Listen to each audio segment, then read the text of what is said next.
It's been a crazy series. Well, it's interesting that the two main men of both teams took the first shots. Johnny Abarientos from long range, hindi pumasok ang kanyang tira. At si Azaytono naman on the other side. But Kenneth Duremdes getting the first basket here. Looking for his other teammates to get involved in the offense. Here we go with a fast break, 2 points. Off that turnover, Alaska is one of the best in terms of turnover points. Alaska tried to run the break. One time they were successful, this other time San Miguel able to play good transition defense, stopping the fast break 2 points. Hawkins at low post, laban kay Daniel Defonso, triple team, dinilabas kay Barrientos, 3-point shot! All net! That might be trouble for San Miguel. He's one player that can really dominate a game. Johnny can do it from the outside in. I think he's settling things down. They want to go to their half-court set. They want to be able to put the ball in the hands of a free shooter.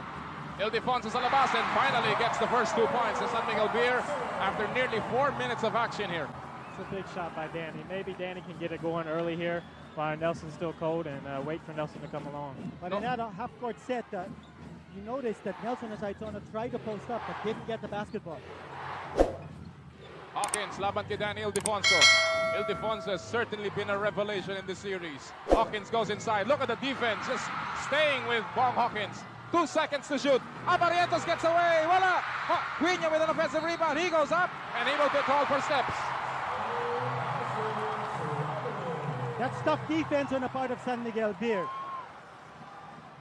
Well, makikita mo doon, Kinito, that Daniel Defonso really stayed with Bong Hawkins and he has certainly played well in this series. Noli, I've been dying to ask Noy Castillo this question. If you had a choice of which team to play for here in a Game 7, which team would it be? Alaska or San Miguel, and why? Well, it'd have to be San Miguel because I really think they could use my outside presence. Especially right now when Nelson's struggling, I could be another option on offense for him. And look at this rebounding.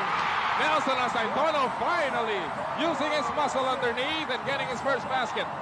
That's a good sign for San Miguel here. Crashing the offensive boards, getting more than just one attempt at the basket. That should just help Nelson tremendously right there. All the previous misses right now should be erased.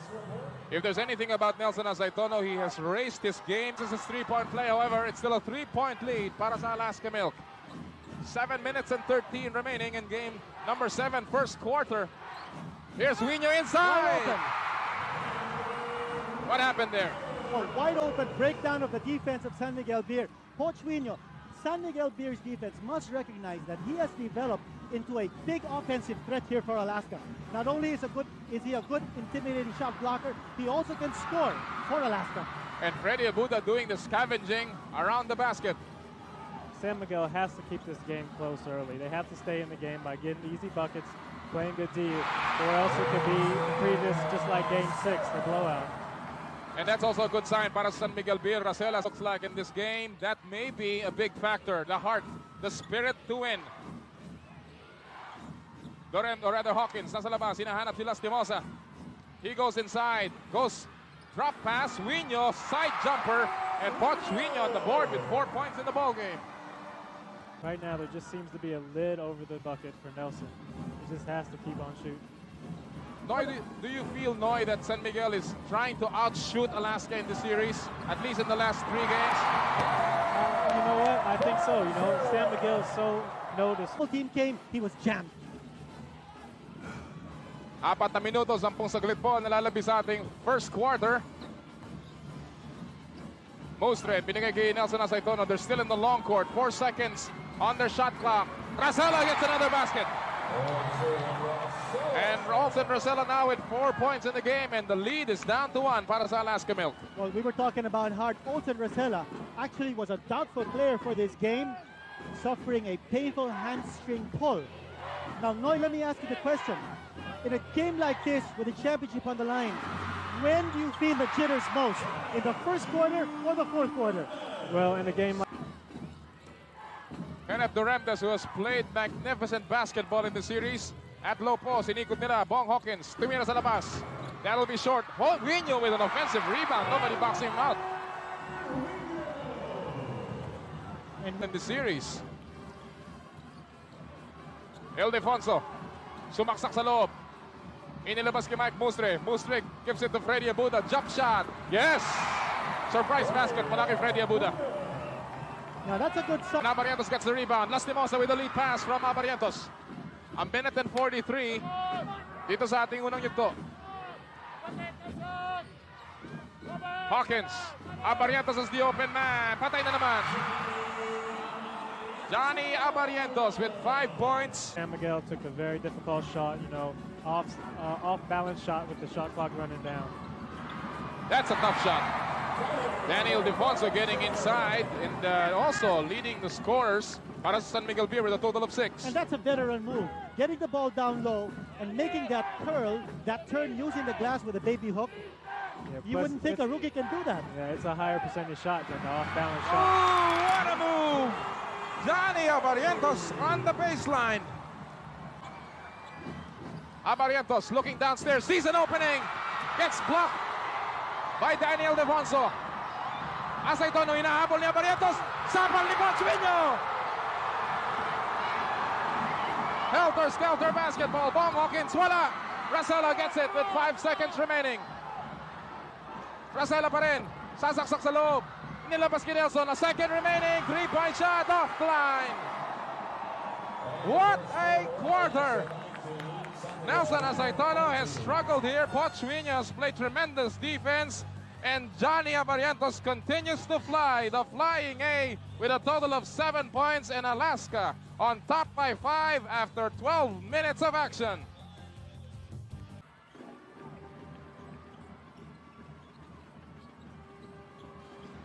Second quarter action underway now at natapigan si Olsen Rosella. Rodney Santos in the ballgame for the first time gets his first field goal off a fast break. Si Villamin is also in the game. Kasama si Alan Caidic at si Art de la Cruz naman para sa San Miguel Beer, Quinito. That's a big switch. Now, Rodney Santos, he's got the size advantage over Olsen Rosella. Nakaupo ngayon si Johnny Abarientos. Pinagpapahinga ni Coach Tim Cone. Si Asaytono naman, nakaupo rin for San Miguel Beer. And look who's here to do some damage, the trigger man. Abarientos 11.7 and Hawkins 12.3. So looking at those stats, very clear. Giorgio Lastimosa is the big gun for Alaska when it comes to a game 7. In the meantime, good defense ng Alaska laban kay Yoy Villamin. Duremdes takes a jump shot sa tabi, and Duremdes gets another basket. A total of 6 points now for Captain Marble. Duremdes. 1-on-1, laban kay Alan Caidic, na double team ni Villamin. They move it around, libre na naman si Ponsueño. Another breakdown on defense, Noy. Yeah, that's what I was talking about earlier. Low post play. Ildefonso, quick move from the rookie. Going for the high percentage shot. Nelson Asaytono. Committed only 6 turnovers back in Game 6, a record in a finals game. Samantala, tumira si Bong Hawkins sa tabi. And the lead is back to 9 points, 27-18. Another outside. Yala po kasama si Quinito Henson and Noy Castillo ng Formula Shell. Another forced shot ni Nelson Asaytono. Loose ball scramble. Mapupulot ni Bong Hawkins. And here's Alaska again on the run. Drop pass. Nice extra pass. Napayungan si Rodney Santos. Abante si Nelson Asaytono. You're looking for a dunk here. No, just a layup. And Asaytono looking at Kenneth Durant.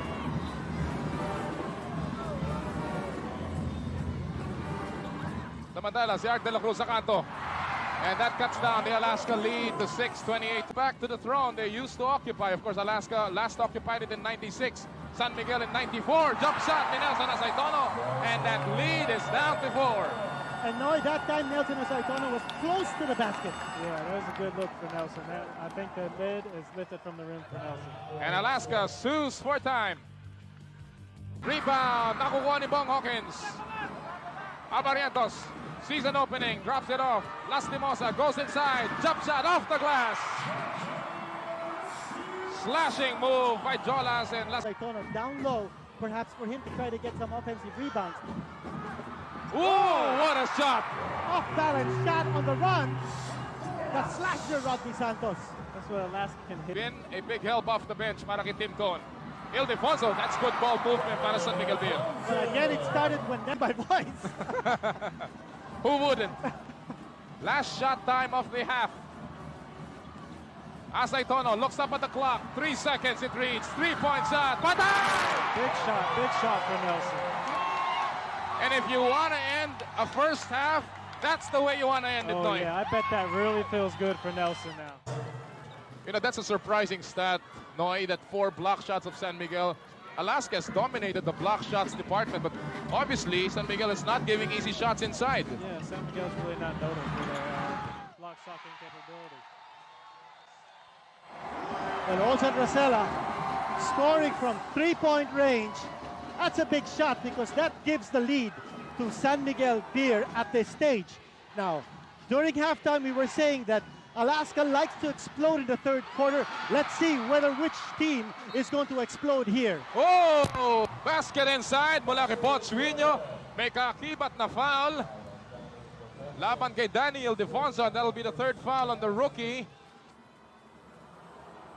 When you have the ball on the rebound, particularly against a swarming defense, you need to put 2 hands in the ball and keep it low. And the lead swings back to Alaska Milk. 35-34. Rosella. This is the starting lineup of both teams. Asaytono ginigigil Defonso the switch. And that's going to be a defensive goaltending. Asaytono playing decoy that time. He had the ball, he faked the shot, but he knew there was going to be a strong side cut from Daniel Defonso. Yeah, there was a great penetration and dish by Nelson. I think he really needs to start doing that a lot more. That's one thing that's been very underrated, Ginelson. He has averaged close to 4 assists in this final series, and he has really upped his numbers from the semifinals. In 3 games in the final series, Asaytono has compiled at least 5 assists. Oh, samantala, Lastimosa sa labas with 3 seconds on the shot clock. Naagaw! Oh, beautiful steal. Yes. Out of nowhere, nakuha sana ni Asaytono, but that's Johnny Abarientos for you. Lastimosa, loose ball, makukuha ni Bong Hawkins, but he loses his footing and he will lose the handle as well. Coach Ron Jacobs telling his boys, grab the ball with 2 hands. There is no more tomorrow, at least here in this All-Filipino Conference for both teams. This is it. And they're fighting for all the marbles. Traveling, yes. But they ran the same play twice in a row, and Ildefonso almost had the shot, Noy. Yeah, he's a good cutter, you know. He takes advantage of the opportunity he gets when Nelson has the ball and double team. And plus, there's good spacing when Nelson Asaytono has the ball outside. There's space for Ildefonso to come in strong. Holy sa likod!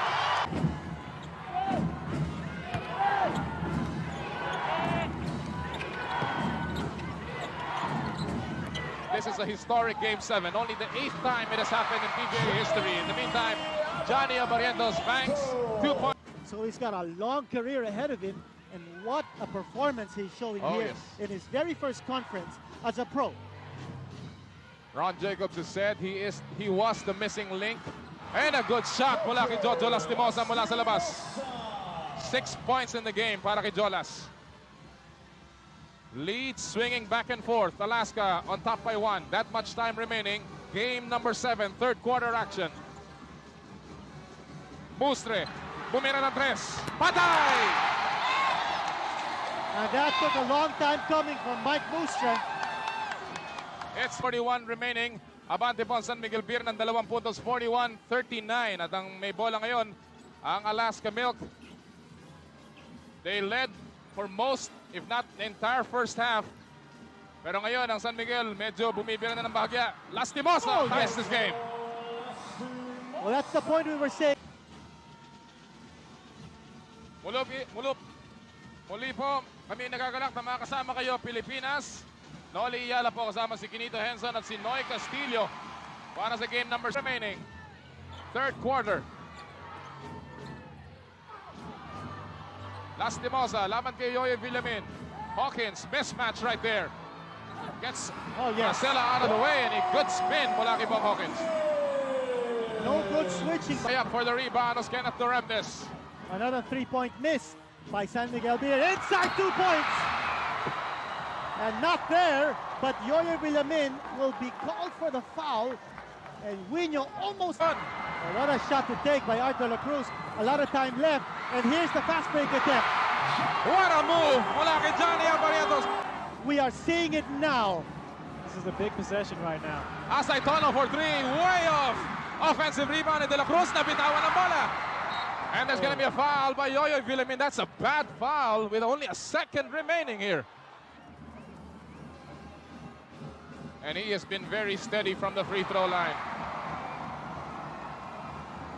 One of perhaps the best clutch shooters the PBA has ever seen. Jojo Lastimosa, member ng ating Centennial Dream Team. Only a shade under 2 seconds remaining here. And Alaska on top by 9. Ibinato ni Alan kay Dick. At dyan po magwawakas ang ating third quarter. Fallen asleep. From the last time we were tied at 43, hindi na nakascore ang San Miguel. Asaytono nakakita ng konting puwang, nilusob ang depensa, and what a move from the Bull. Well, Asaytono back. Sa tinawagan ng illegal defense. Still an 11-point lead for the Milkmen, going for their 8th title. They're in their 11th finals appearance in the last 12 conferences. Asaytono powers his move inside. Simply struggled in the series.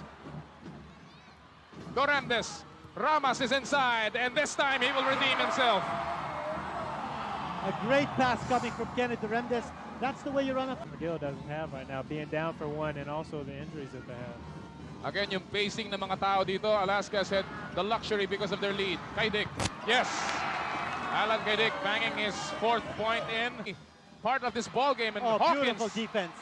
Beautiful defense by Bong Hawkins, taking it out of the hands of Nelson Asaytono as he tried to post up. Uy, libre na naman si Pochuino! Again, a great look inside, and nobody just taking on Poch. Racela. Asaytono again playing the long court. Now he goes inside. He goes up, off the glass. Andon si Art de la Cruz for the putback. Close. Asaytono drops it off. Art de la Cruz again with 8 points now in the ball game. Back-to-back baskets sa pinagmamalaki ng Hagonoy. The previous play. Lastimosa. Hawkins, libre si Barrientos. He does not take the shot, however. 9 seconds of shot clock. This time he takes it. Oh, yes. That's a big shot. Again, they don't have the triangle. They go for the simple pick play. And they will have a fresh 24. Well, we talked about how important rebounding was at the top of our coverage. Oh, what a pass! And there you go. What a layup! The flying A. It's a 10-point lead. Lastimosa and Abarientos connecting 20 points para kay Johnny Abarientos. And San Miguel Beer is in dire straits right now. Inside pass, De La Cruz fakes, goes up, whoop, pumasok. Almost went out there. And the lead is down to 8. They're not giving up without a fight here, Quinito. San Miguel Beer still sticking to Alaska, but this is an 8-point lead. They're looking for a defensive stop. Time slowly running out on the Beermen. Libre na naman si Abarientos. Bumaybay ng baseline. Then kicks it out. Dorandes takes a jump shot. Naagaw yung pasa. And Asaytono cannot handle the ball. Ran out of space. Only 1 second on the shot clock, though.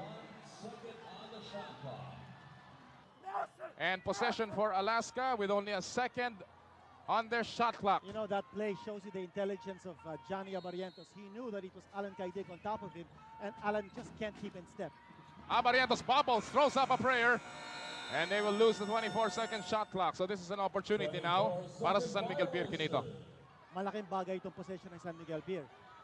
They almost need to score here. 3 minutes and 34 remaining. And we're glad to have you with us, Philippines. Partner, nagiging masyadong predictable na, no? Ang galaw ng San Miguel Beer. Asaytono gets away and gets the basket. May kasama pang foul. Nelson, not too good from the free throw That's line right. in this game. Look at his field goal shooting, 7 out of 25 today. At kagaya ng sinabi ni Ron Jacobs, I have rode the ball and Looking for that pick to be set by Nelson Asaytono. He gets the ball once more. under 3 minutes to play. Kaidik, libre si Del Defonso, tumira sa tabi, patay! Oh, that's a big shot. From the baseline, open man, a different offensive option for San Miguel Beer. Only 2.5 remaining in the basketball game. Alaska is on top by 3 points. Hawkins is inside. Tough shot! yes. What a move! He was in deep. Hawkins was in. You see Johnny here really taking control of the game, directing traffic. Lastimosa. Cross-court pass. Abarientos takes the jump shot. Oh, Yes! Good ball rotation off the double. And they're only 23.6 seconds away from their 12th title. Or rather, 8th title. This is the 8th title for Sixth Alaska. in the last 8 finals. That's right.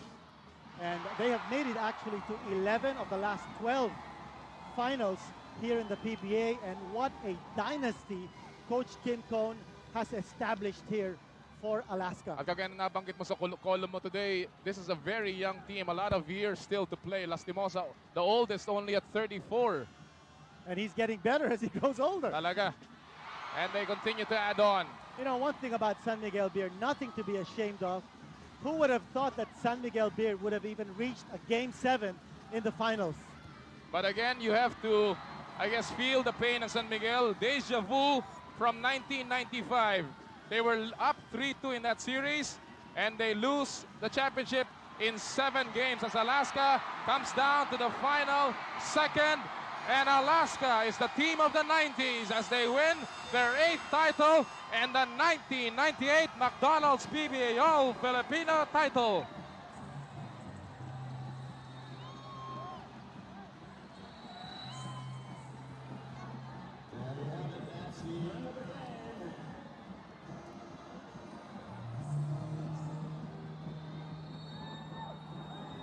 Nelson Aceitona there.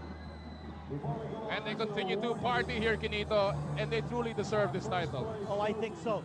They play their heart out, and of course, Johnny Abarientos delivering the goods. He was supposed to do that. Nelson Aceitona was supposed to do that for San Miguel Beer, but it was Abarientos who got the job done. Pochuino, a big player today, Noy, together with, of course, Bong Hawkins. Huino scored a total of 17 points today.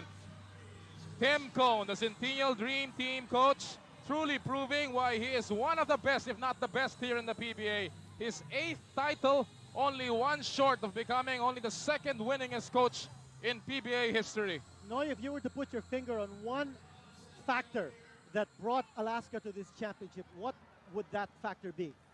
You know, I think it's just their experience. You know, they were with their back against the walls 2 games in a row. They had to win both games.